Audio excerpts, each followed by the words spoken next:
নমস্কাৰ সকলোকে মোৰ ইউটিউব চেনেলটোলৈ পুনৰ এবাৰ স্বাগতম জনাইছোঁ। আশা কৰিছোঁ আপোনালোক সকলো ভালে আছে। গুণোৎসৱ 2025 বছৰটোৰ আৰম্ভণিতে আমাৰ বিদ্যালয়সমূহত অনুষ্ঠিত হ'বলৈ গৈ আছে। এবাৰ গুণোৎসৱৰ বাবে আমাৰ যিখিনি পূৰ্বৰ প্ৰস্তুতি আছিলে, পূৰ্বৰ নিয়মাৱলী আছিলে, সেইখিনি সকলোখিনি এবাৰ প্ৰযোজ্য হ'ব।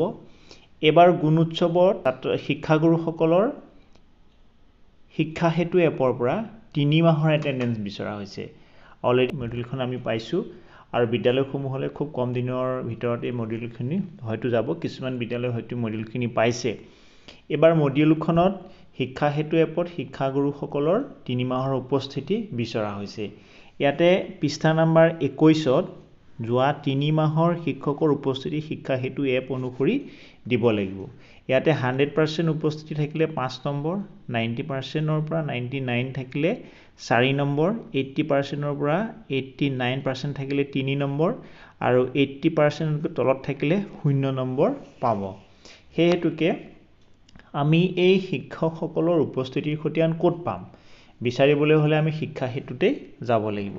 শিক্ষা হেতুত প্ৰথমে আমি আমাৰ পৰ্টেলত শিক্ষা হেতু নিজৰ স্কুলৰ ডাইচ কোডটো আৰু পাছৱৰ্ডটো, ডিষ্ট্ৰিক্ট কোড আৰু কেপচা কোডটো সিলেক্ট কৰি যেতিয়া আমি লগইন কৰিম, লগইন কৰাৰ লগে লগে আমাৰ বিদ্যালয়খনৰ গোটেই ডাছবৰ্ডটো খোল খাই যাব।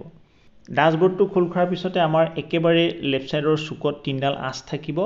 সেই আঁচকেইটাত আমি চুই দিব লাগিব। চুই দিয়াৰ লগে লগে লেফ্ট সাইডে এনেকুৱা এখন দীঘল বাৰ ওলাব।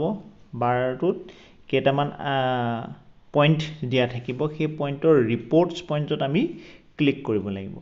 ৰিপৰ্টছ পইণ্টত ক্লিক কৰাৰ পিছত আমাৰ এনেকৈ তলত ওলাব কেইবাটাও আমাৰ চেণ্টেন্স আমি দেখা পাম। তাতে ষ্টাফ মন্থলি এটেণ্ডেঞ্চ ৰিপৰ্টত আমি ক্লিক কৰি দিব লাগিব। সেইটোত ক্লিক কৰাৰ পিছতে এনেকুৱা এখন ইণ্টাৰফেচ দেখা পাম। তাতে ফিল্টাৰ ডিচেম্বৰ মাহৰ কাৰণে যদি লাগে ডিচেম্বৰ মাহ, যদি নৱেম্বৰ মাহৰ কাৰণে লাগে নৱেম্বৰ মাহ। ক্লিক কৰাৰ পিছত ছাইডত থকা এই এক্সেল শ্বীটটোত আমি চুই দিব লাগিব আৰু এই এক্সেল শ্বীটটোত চুই দিয়াৰ লগে লগে আমাৰ গোটেই শ্বীটটো ডাউনলোড হৈ যাব আৰু ডাউনলোড হৈ গ'লে আমি শিক্ষকৰ উপস্থিতিৰ খতিয়ানটো পাই যাম। যিটো মাহৰ কাৰণে লাগে আৰু সেইটো মাহৰ কাৰণে আমি তেতে উলিয়াই ল'ব পাৰিম। আশা কৰিছোঁ আপোনালোকে কথাখিনি বুজি পাইছে আৰু যদি বুজি পাইছে চেনেলটো লাইক, শ্বেয়াৰ আৰু ছাবস্ক্ৰাইব কৰি দিব। Thank U.